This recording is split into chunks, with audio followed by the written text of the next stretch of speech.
Buenos días, mi nombre es Aileen Rodríguez y hoy les vengo a hablar sobre sofistas. El término sofista, del griego sofía, proviene de sabiduría y el término sopos, del griego, es sabio. Es el nombre dado a la Grecia clásica, al que hacía profesión de enseñar la sabiduría Sopos y Sopía. En sus orígenes detonaban una especial capacidad para realizar determinadas tareas, como se refleja en la Ilíada. Más tarde se atribuían a quien dispusieran de inteligencia práctica, y era un experto y sabio en un sentido genérico. Sería Eurípides quien le añadiría un significado más preciso, como el arte del buen gobierno,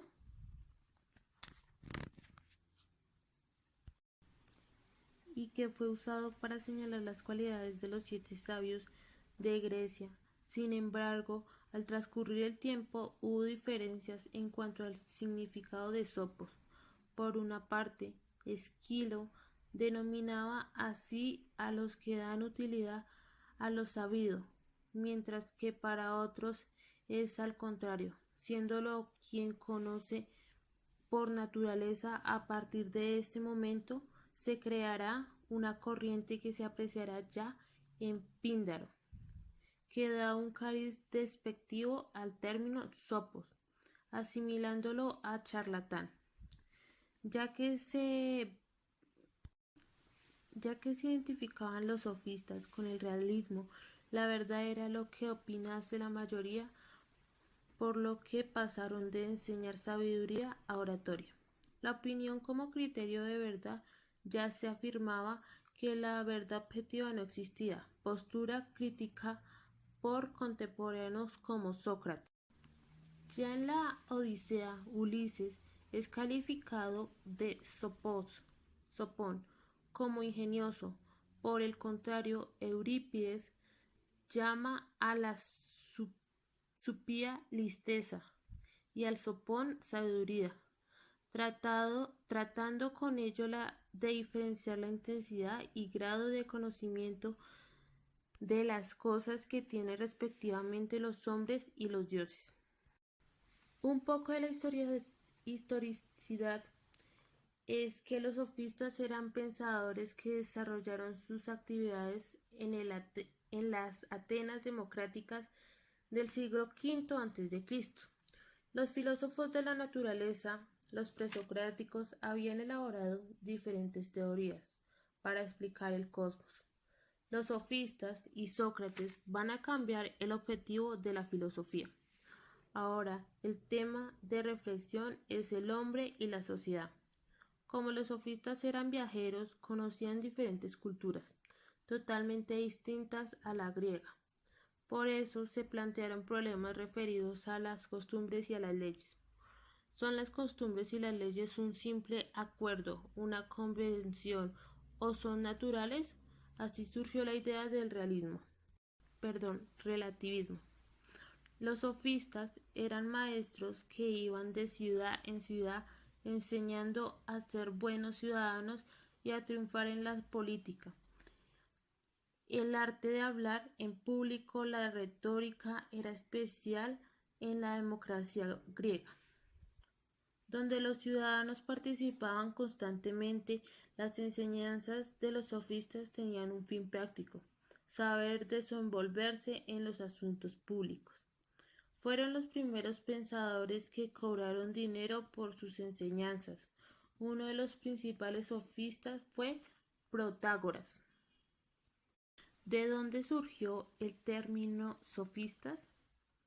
Bueno, el término sofista surgió del verbo sopidestai, que significaba practicar la sopía. Sufrió una evolución similar al terminar por entenderse como embaucar. La derivación sopites se dio a los 7 sabios en el sentido de filósofos, y así llama Heródoto a Pitágoras, a Solón y a quienes fundaron el culto dionisíaco. También se llama así a los musici y a los poetas, y en general a todos los que ejercían una función educadora. El uso peyorativo empezó a tomar forma en el siglo V a.C., coincidiendo con la extensión del uso del término a los prosistas. El momento coincide con un incremento de las suspicacias de los atenienses hacia los que mostraban una mayor inteligencia, y Sócrates destonaba que el término hubiera caído en deshonor, y Sófocles lo atribuye al hecho de que los educadores y maestros recibieran una remuneración por su trabajo. Esta es la tesis más extendida en la actualidad.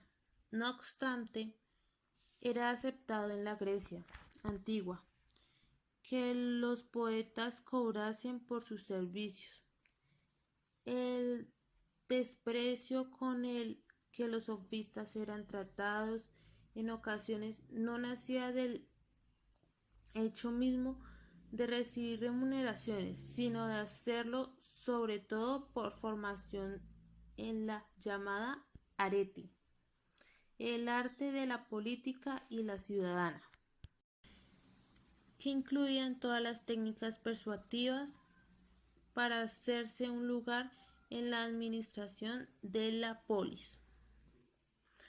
Una de las pocas críticas que tenemos sobre los sofistas son las siguientes. Platón criticaba a los sofistas por su formalismo y sus trampas dialécticas, pretendiendo enseñar la virtud y hacer hombre, cuando nadie desde un saber puramente sectorial, como el del ser discurso retórico, puede arrogarse tal derecho. La primera existencia de esa arete era el dominio de las palabras para ser capaz de persuadir a otros, poder convertir en sólidos y fuertes los argumentos más débiles, dice Pitágoras. Gorgias dice que con las palabras se puede envenenar y embelezar. Se trata pues de adquirir el dominio de razonamientos engañosos.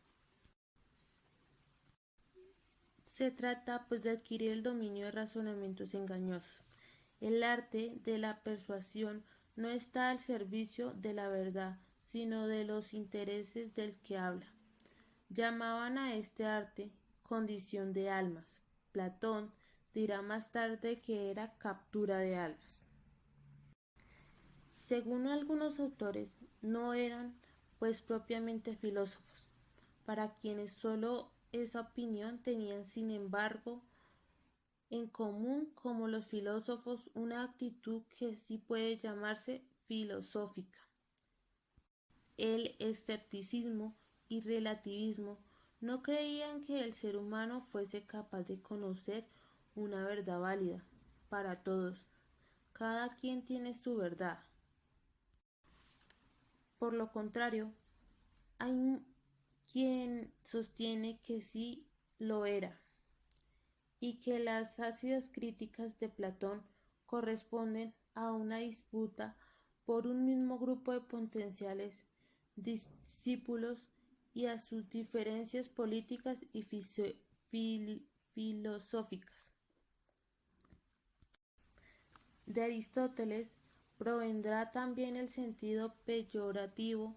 Sofista es quien utiliza del sofisma para razonar. Los más destacados miembros de la sofística fueron Protágoras, Gorgias, Hipias, Prodico, Trasimaco, Critías y Calícles. Podemos decir que frente a la actualidad, la tradición filosófica, algunos autores a partir del siglo XX han tratado de reivindicar la importancia filosófica de los sofistas. Por ejemplo, Giorgio Colli ha destacado que no es menor el rigor lógico de Gorgias de Leontinos que el de Platón. Además, plantea la hipótesis de que tal vez el sofista fuera el creador de la refutación por reducción al absurdo. También Michel Onfray ha tratado de destacar el papel de los sofistas en la filosofía griega. También podemos decir que sofista eh, era una persona que era una persona que razonaba mucho. El gran filósofo Platón fue una de las figuras que más abiertamente se mostró en contra de los sofistas, y que es que dejaba sobre la mesa muchos argumentos para oponerse a los mismos. En concreto, destacaba sobre todas las cuestiones tales como tales. Consideraba que hacían uso de las razones simplemente como una técnica de discusión, sin importar la moral o la verdad de la cuestión a tratar. Establecía que eran individuos que comerciaban como el saber, ya cobraban importantes sumas de dinero por aquel entonces simplemente por dar sus charlas. A pesar de todos los ataques que recibieron, muchos fueron los sofistas que adquirieron ciertas prestancias y relevancia. No obstante, entre los más significativos se encuentran los siguientes: Protágoras de Abdera, que fue uno de los más importantes gracias a sus excelentes cualidades y habilidades con la retórica. Fue amigo de Sócrates y de Pericles. Fue uno de los que cobraba presión más elevados por dar cuenta de sus conocimientos, y Platón dijo que era el inventor del sofista profesional. Hipías de Élide, que destacó por ser contemporáneo tanto de Sócrates como de Protágoras, por disponer de una memoria prodigiosa y por ser el inventor del cuadratis y los llamados sistemas mnemotécnicos. Calícles, a la muerte de Pericles, las discusiones acerca de la ley y el derecho se intensificaron notablemente. Algunos defendieron la doctrina del derecho natural del más fuerte. Caricles afirmaba que la ley había sido dada para proteger a los débiles, pero la naturaleza, tanto en los animales como en los humanos, hace como los fuertes dominen a los débiles, lo cual es lo justo. Licofrón defendió el derecho natural del débil, declarando la igualdad natural de todos los hombres, considerando la aristocracia del nacimiento como algo injustificable. Afirmó que la naturaleza no ha hecho a nadie esclavo, y se cree que habría iniciado un movimiento de emancipación cultura y política de la mujer. Algo de esto se menciona en las comedias de Aristófanes. Buenos días, mi nombre es Aileen Rodríguez y hoy les vengo a hablar sobre sofistas. El término sofista, del griego sofía, proviene de sabiduría, y el término sopos, del griego, es sabio. Es el nombre dado a la Grecia clásica, al que hacía profesión de enseñar la sabiduría Sopos y Sopía. En sus orígenes detonaban una especial capacidad para realizar determinadas tareas, como se refleja en la Ilíada. Más